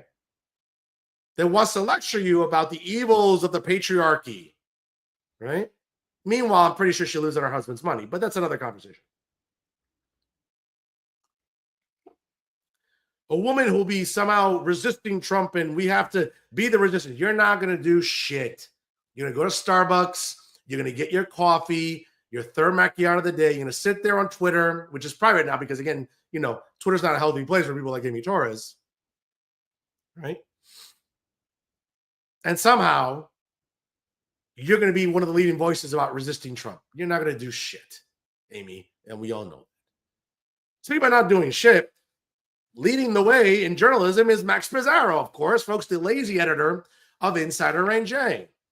Earning, once again, over $100,000 a year to sit on his ass at home and somehow forcing Fred Snowflake to drive up and down New Jersey, wasting his miles, wasting gas, because you're too lazy to leave the house, Max, to actually cover real news. But very much like Alan Steinberg and others at Insider Range J, you've led the way in this delusion about Trump derangement syndrome. Actually, you should be ashamed of yourself. Just sitting at home, not doing anything, copying and pasting press releases, maybe publishing one column a week, if that. Okay? But somehow, we're supposed to take Insider NJ seriously. Folks, nobody takes it seriously. The only news site worth taking seriously is the New Jersey Globe, led by my good friend, its editor, and of course, a big fan of this show and a regular guest, David Wildstein. Speaking about news sites that we can't take seriously, how about NJ Spotlight News with Uncle Dave? And this is what really bothers me about Uncle Dave, because again, folks, unlike other people, see, I'm a man of integrity.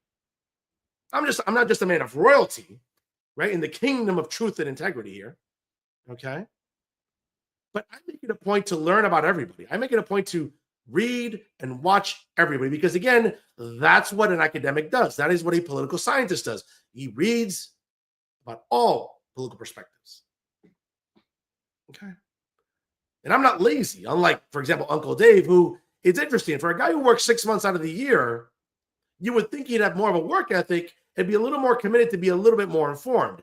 Dave, it's interesting. Over the weekend, I watched Chatbox, where you have the audacity to sit there and interview NJGOP Chairman Bob Hughes, who I have plenty of issues with, because again, he's trying to take credit for this win in New Jersey. And let's be honest, folks, the NJGOP had nothing to do with Donald Trump almost coming within 5 points of defeating Kamala Harris and winning New Jersey's 14 electoral votes.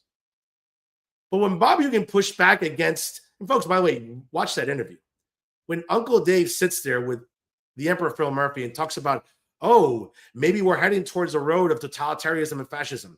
Dave, Again, I get it. You're 81, 82 years old. I get it. You lived a long life, brother. You've paid your dues in the business. So I'll give you mad respect for that. But you've gotten lazy. Ya tú eres un vago. Tú eres vago. That's it. Own it. Accept it.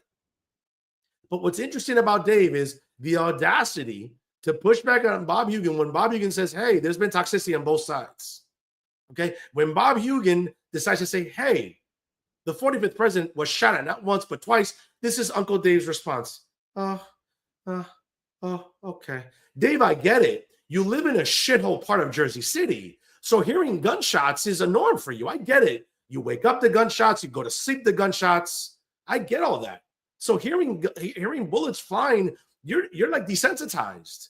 But to everyday Americans and New Jerseyans that saw the 45th president nearly lose his life because journalists at the establishment level, at the national level, and in state level have been calling Donald Trump a fascist, a racist, and all these things. None of those things that he is, because he isn't.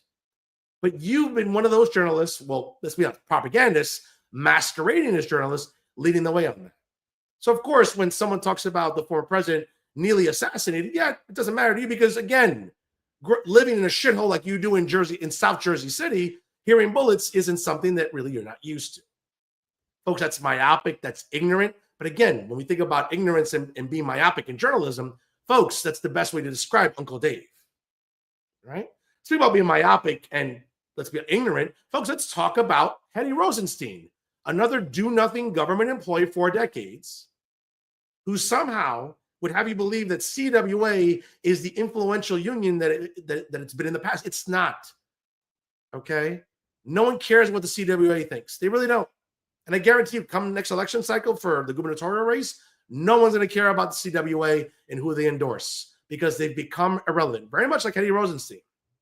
Another insufferable feminist and cat lady, when you check out her Twitter, folks, who is just toxic. And the audacity of Hetty to call anyone else toxic when she is the poster child for toxic, I think is rich. Okay.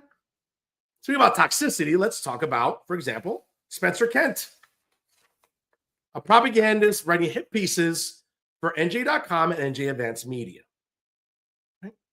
Who decided to write Project Extreme and going after really good people like Nicole Stouffer, Mike Crispy, Alexandra Bauer, and organizations like Moms for Liberty, the New Jersey Project, Wake Up New Jersey, and other organizations that care about what's going on with extremism in New Jersey.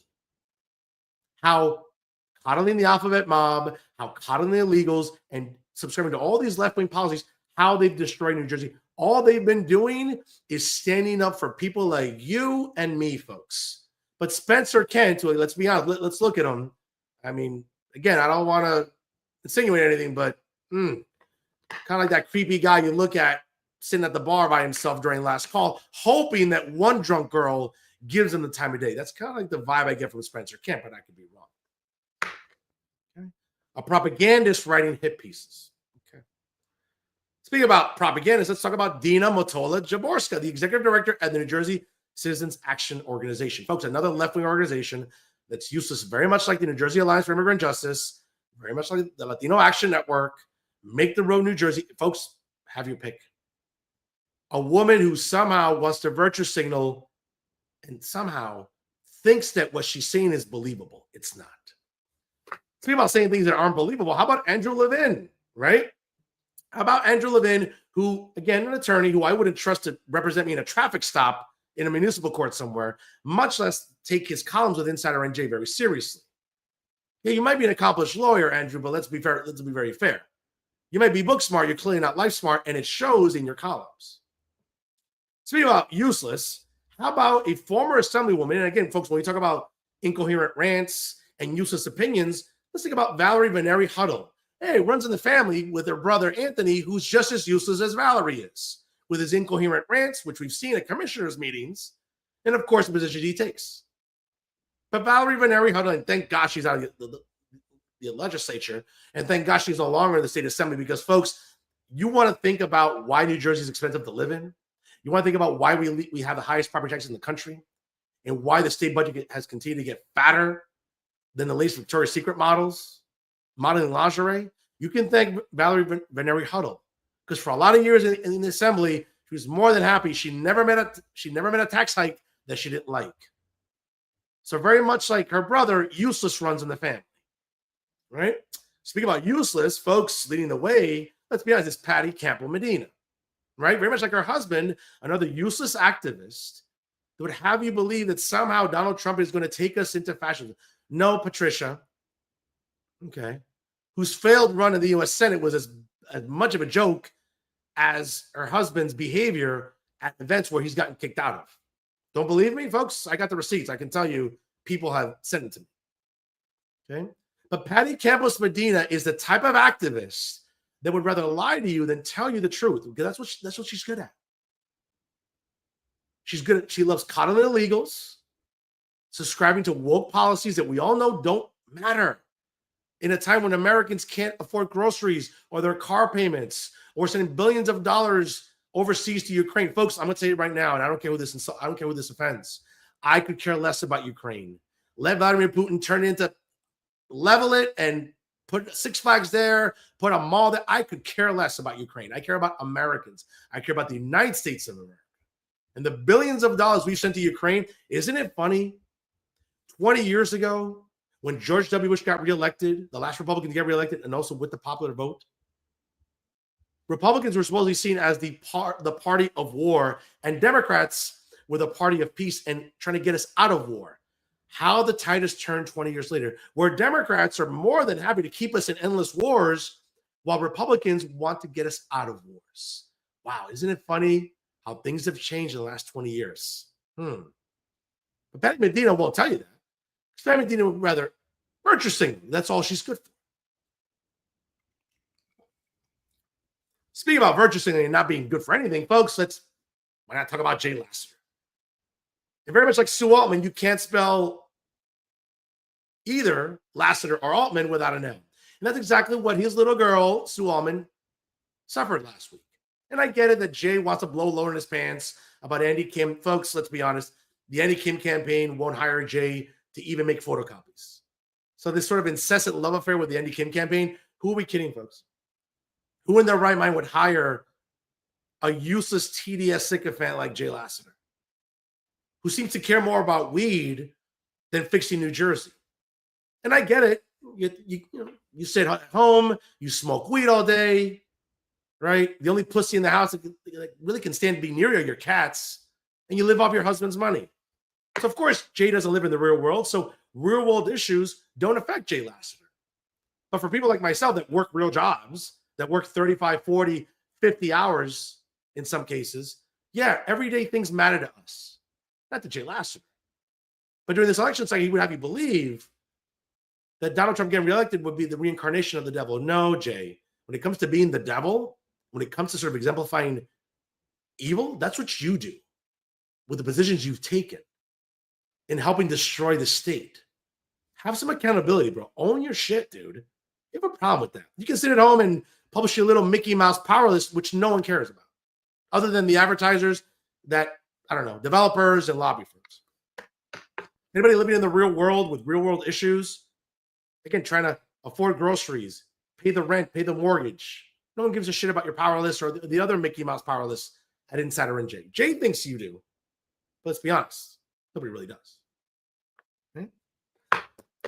Speaking about not really caring, folks, let me get to Lauren Albrecht, who works for Garden State Equality. This is a woman who's interesting because, again, and let me give you some facts here because, again, I got the receipts, sweetheart. So class is in session, so listen up, honey. Okay? At no point in time did you ever do me a favor to come on Real Talk. Because unlike Lauren Albrecht, people know who Fernando Uribe is. You want to go see why? You want to take a little poll? I guarantee you a hell of a lot more people know who Fernando Uribe is than Lauren Albrecht. And for a woman to get triggered because, hey, I like good humor like anybody else, and very much like others on this list behind me, have been virtue signaling the entire year about the dangers of a Trump presidency. No, folks, there's no danger. Okay? They'd have you believe that because, again, they're hyper hysterics. But Lauren Albrecht, who got as giddy as a schoolgirl last year when Kamala Harris visited New Jersey, and is now working with Garden State Equality to undermine parents, to undermine school districts, to undermine families who are concerned about the agenda of the alphabet mob in New Jersey. And of course, leading the way is Lauren Albrecht. But for a woman to get triggered because I dare to click the laugh emoji at her seeing Kamala Harris now wants to get triggered and sensitive about me? Really, Lauren? You got balls, sweetie. You got balls. I know you don't, because you're a biological woman, right? Again, even if I misgendered you, sorry, you're a biological woman. But you got balls, honey, to talk about anybody. Really? Again, folks, watch the episode. A full-grown woman in her early 50s having a meltdown because I dare to misgender somebody. Does that sound like someone who's normal? Does that sound like someone who's maybe exhibiting some symptoms of mental illness? Not me, folks. It's Lauren Albrecht. Grow up, honey. You're like 50-something years old. Act like it. Speaking about growing up and acting like it, Bob Henley and Ron Zellniger, folks, these are two grown men. Bob Henley in his late 80s, Ron Zellniger in his early 90s, who've been nothing but propagandists. Okay? Who've been nothing but propagandists for as long as I can remember in their journalistic career. Now, again, I don't really read Bob's columns too much. And again, he's blocked me on Twitter because he doesn't like to be held accountable. Because again, all I'm asking of Bob Henley and like everybody else on this list is to have, wait for it, that pesky 4-syllable word which you all struggle with, wait for it, integrity. You don't have it. Okay? Bob Henley leads the way in that. And he fits in perfectly at Insider NJ because let's be honest, folks, is there a bigger waste of money than what the Graham family does to compensate people like Bob Henley, like Jay Lasseter, like Alan Steinberg, like Alan Levin? Okay? Of course, leading the way is their editor, Max Brazzara, and their general manager, Peter Nelly. Making 6 figures, sitting at home, scratching their ass, and somehow thinking that Insider NJ is still a viable news site. Folks, we've all seen the metrics. That's not the case. Especially even with Ron Zellniger, who, by the way, I think Tom Moran, Kamala Harris, and Ron Zellniger, you all have some in common. Okay? You could all go fill out applications at McDonald's in just a few months because you'll all be out of a job. So I don't know if you want to depend on each other. Again, folks, if you need help, again, reach out to Tom Moran, reach out to Ron Zellniger. I put their phone numbers on the screen last week. Go show your support and say, hey, I'll drive you to work. I'll drive you to McDonald's. I'll drive you back home. I'll help you in your later years of life as you're trying to gain employment once again. But folks, this list behind me of some vile, despicable, virtue signaling, insufferable, woke warriors that somehow think they know more than you do. That somehow, hey, if you don't acquiesce to woke positions and all these other social justice nonsense, then somehow you're what's wrong with New Jersey. You're what's wrong with the United States. No, folks, when we think about what's wrong with the country and what's wrong with New Jersey, start with these 24. It's time to look in the mirror, folks. Okay? Donald Trump just didn't fall into the office. There's a mandate. Okay? Because what were we promised 4 years ago by Joe Biden? That we would return to normalcy and competency. We didn't get any of that the last 4 years. What we got is a bunch of grown adults having meltdowns if we misgender you. Or making sure that your signature block has pronouns. No one, folks, this is why their positions are bullshit. Nobody in their right mind cares about these issues. They care about real world kitchen table issues, which none of these people behind me know anything about. Because when you're earning over $100,000 a year to sit on your ass and do the most minimal amount of work, how do you expect to connect with regular everyday people? You can't. But in many cases, you won't because you're too comfortable where you are. Folks, let's take this as an opportunity to think back about why, again, Donald Trump won last week. Why he won. Not because listen, folks, there's plenty of things wrong with Donald Trump morally. Okay? I would never claim to sit here and insult your intelligence. Because again, folks, unlike these people, I won't insult your intelligence. I'll speak to you honestly and transparently. Okay? Certainly, Donald Trump is not the most moral person. He's probably not the best human being. No question. I think some people would even agree with that. You know what he is? He governed well. He's going to have us return to some sense of normalcy, enforcing the border, make sure our take-home pay is a little bit better, making sure we're not pouring billions of dollars into endless wars, making sure that we have some sense of normalcy at the White House again, making sure that we're not fixating on DEI, making sure, oh my God, we got to make sure there's a lesbian in this cabinet position or a transgender person there. No, folks, none of that matters in the real world. To these people, sure, because again, they live in a bubble. But to people like you and me that live in the real world, that work real jobs, that work a lot of hours, folks, January 20th can't get here soon enough to usher in the 47th president better policies when it comes to foreign affairs and domestic affairs. Not just with him, but also with Vice President-elect J.D. Vance. Folks, the country's in good hands starting on January 20th, 2025. And when it comes to being in good hands, folks, on this show, you're always in good hands with me because I'm not going to lie to you. Okay? I'm not going to be able to smoke up your ass. I'm not going to insult your intelligence. Unlike these clowns who live to do that, whether they realize it or not. And those are my final thoughts.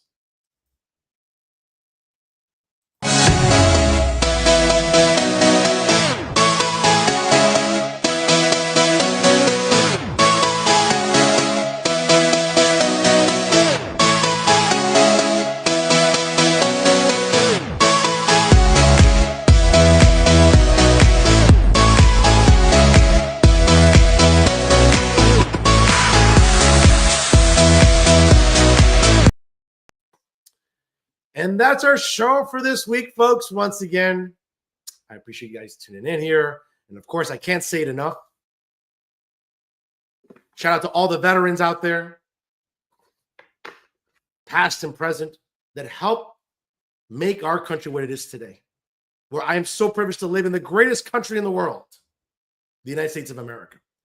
To all our veterans and all our armed forces, thank you for your sacrifice, for your service. You are what really makes this country great. And I'm ever so grateful. Then, now, and forever. And that's our show for this week, folks. Once again, I want to thank Gregory Quinlan, the founder for the Center for Garden State Families, for an excellent conversation about the importance of faith, freedom, and family. Check out, obviously, all the replays later tonight, folks. Make sure you check us out on our social media. Like us on Facebook. Make sure you follow us on Instagram and Twitter, of course. Check me out on YouTube. And whether you get your podcast on Spotify or SoundCloud, download Jersey First and take it with you anywhere at any time. Folks, again, it's a privilege to work alongside the dream team of Garden State Media. That's right, folks. It is Jersey First TV. Brand new episodes of The Nader Narrative. Premiere every Thursday, hosted by the amazing Elizabeth Nader. Of course, brand new episodes of Bridging the Gap with AJ Malillo and Stephen Rumbollo premiere every Thursday as well. And folks, again, of course, every Monday night live. Of course, check your local listings. You can check out Real Talk with Fernando Uribe on the Jersey First Television Network. Folks, once again, happy Veterans Day. I'm wearing that red. Congratulations once again, folks. And I'll just sort of put this out there.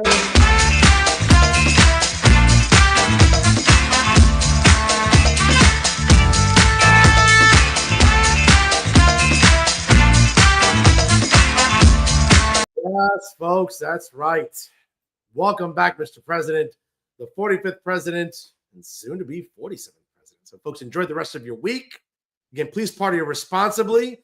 And by the way, I know that I'll be at the League of Municipalities in Atlantic City next week. Do me a favor. Make sure you come up and say hi. I got a lot of fans. Always look forward to seeing you. And for all the haters, make sure you come up and say hi too. That's right, folks. If it's unbiased, unfiltered, and unafraid, it's always Real Talk right here with Jersey First TV. I am New Jersey's premier award-winning journalist, Top Latino was voted on by the Latino Spirit Online magazine. Of course, I'll continue to be the weapon of mass disruption in Garden State media because my level of honesty, now more than ever, is truly necessary in this era of journalistic deception. That's right, folks. It's me, Fernando, your Uribe. Once again, take care of yourselves. Enjoy yourselves here on this Veterans Day. Take care of your elderly neighbors. Look after your kids, folks. Election season's over. We can decompress a little bit. Enjoy yourselves. Relax.